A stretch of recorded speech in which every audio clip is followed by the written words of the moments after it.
राजीव की तरफ मैं रुख कर लेता हूं। राजीव, सबसे पहला सवाल तो यही कि क्या वाकई में हम इन 5 राज्यों के विधानसभा चुनाव को ये माने कि ये सेमीफाइनल है 2024 का? क्योंकि पिछली बार जब विधानसभा चुनाव हुए थे तो 2018 में नतीजे कुछ आए थे, 2019 में कुछ नतीजे आए थे।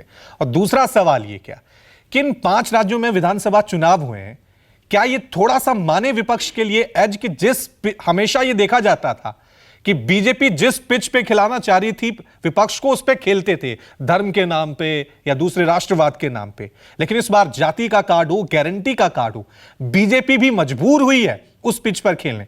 किस तरह का आपका विश्लेषण है इन तमाम बयानों को?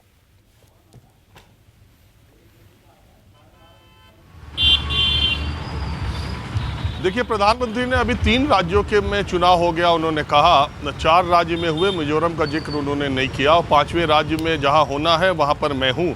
इससे पहले कि आपके सवाल का मैं जवाब दूं, प्रधानमंत्री नरेंद्र मोदी आज हैदराबाद आने वाले हैं। थोड़ा सा मैं दिखाना चाहता हूं कि उनके आने से पहले हैदराबाद की सड़कों को भगवा रंग से कैसे पाट दिया गया है और कैसे पूरी तैयारी चल रही है। जिस तरीके से 3 किलोमीटर के आसपास का रोड शो प्रधानमंत्री का होगा, और इस पूरे इलाके में भारतीय जनता पार्टी, देखिए जो तेलंगाना स्टेट है इसमें 119 विधानसभा सीटें हैं, जिसमें 27 सीटें शहरी क्षेत्रों में आती है, हैदराबाद में आती है, जिसमें कि 14-15 सीटें ऐसी हैं जो एकदम मुस्लिम वोटर्स के डोमिनेशन वाली हैं। और इसके अलावा आपको पता है कि 2018 के विधानसभा चुनाव में केवल 1 सीट भारतीय जनता पार्टी को विधायक के तौर पर मिली थी, लेकिन 2020 के जो ग्रेटर हैदराबाद म्युनिसिपल कॉरपोरेशन के चुनाव हुए थे उसमें भारतीय जनता पार्टी 150 में 48 सीटें पाने में कामयाब हुई थी। तो इस शहरी इलाके में बीजेपी तेलंगाना में भी अपना पूरा जोर लगा रही है। आज प्राइम मिनिस्टर यहाँ रोड शो शाम को करेंगे और उसकी बड़ी भव्य तैयारी यहाँ पर की गई है। अब आते हैं सवाल पर ये कि इन विधानसभा, देखिए आज सोमवार है रवि, और अगले मतलब ये सप्ताहांत जब होगा संडे को, तो 5 राज्यों के चुनावी नतीजे 3 तारीख को आ जाएंगे। ये सामने हो जाएगा कि बीजेपी को कितनी राज्यों में मिला और जीत मिली और कांग्रेस को हार मिली। अगर जीत हार का फासला इन दोनों में कैसा रहा, ये भी सामने आ जाएगा। और तेलंगाना में भारतीय जनता पार्टी क्या कर सकी, मिजोरम में क्या कर सकी, राजस्थान, मध्य प्रदेश और छत्तीसगढ़ में क्या कर सकी, कांग्रेस ने उसको कैसी टक्कर दी।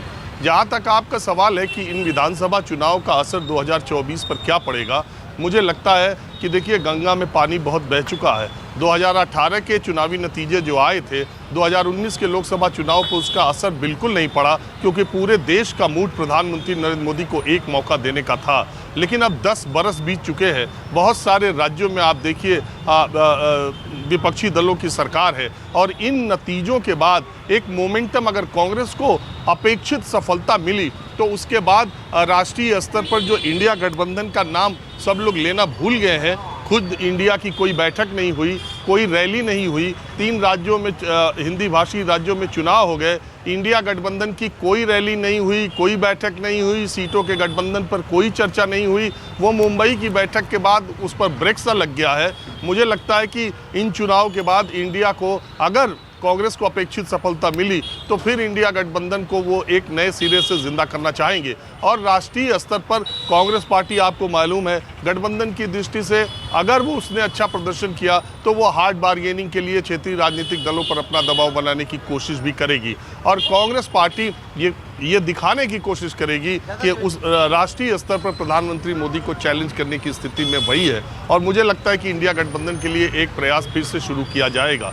और अगर कांग्रेस पार्टी का प्रदर्शन अपेक्षित नहीं रहा तो फिर क्षेत्रीय राजनीतिक दल उसको दबोचने की कोशिश करेंगे, हार्ड बार्गेनिंग उनकी होगी। अखिलेश यादव अपने पिच पर, देखिए वो बार बार अब इंडिया का नाम नहीं ले रहे, अब इंडी गठबंधन का, अब वो बार बार पीडीए का नाम ले रहे। तो अगर कांग्रेस का प्रदर्शन ठीक नहीं रहा तो अखिलेश यादव, ममता बनर्जी, तेजस्वी, नीतीश, ये सारे लोग कांग्रेस पार्टी को अपने पिच पे खिलाने के लिए मजबूर करेंगे और ज़्यादा से ज़्यादा हिंदी भाषी क्षेत्रों में और अपने प्रभुत्व वाले राज्यों में ज़्यादा से ज़्यादा सीटें लेने की कोशिश करेंगे। और फिर कांग्रेस पार्टी कहेगी कि वो बड़े भाई का त्याग वाला दिल दिखा रही है। तो इस तरह की स्थितियाँ हैं। मुझे नहीं लगता कि 2024 पर इसका नतीजे का सीधे सीधे कोई असर पड़ेगा इन विधानसभा चुनाव के नतीजे का, लेकिन मुझे इतना जरूर लगता है कि जो 2024 की लड़ाई होगी वो आमने सामने की होगी, इंडिया बनाम एनडीए की होगी कि नहीं होगी, ये मतलब दो ध्रुवी, ज़्यादा से ज़्यादा सीटों पे शरद पवार और ममता बनर्जी का जो फॉर्मूला रहता है कि प्रधानमंत्री नरेंद्र मोदी या बीजेपी से लड़ने के लिए लोकसभा में एक कैंडिडेट के मुकाबले एक कैंडिडेट होना चाहिए, उस फॉर्मूले, उस फलसफे पर तभी चला जा सकेगा जब 2023 के इन 5 राज्यों के विधानसभा चुनाव के नतीजे कांग्रेस की अपेक्षा के अनुरूप आएंगे। ठीक है, चलिए राजनीतिक मेहमानों के साथ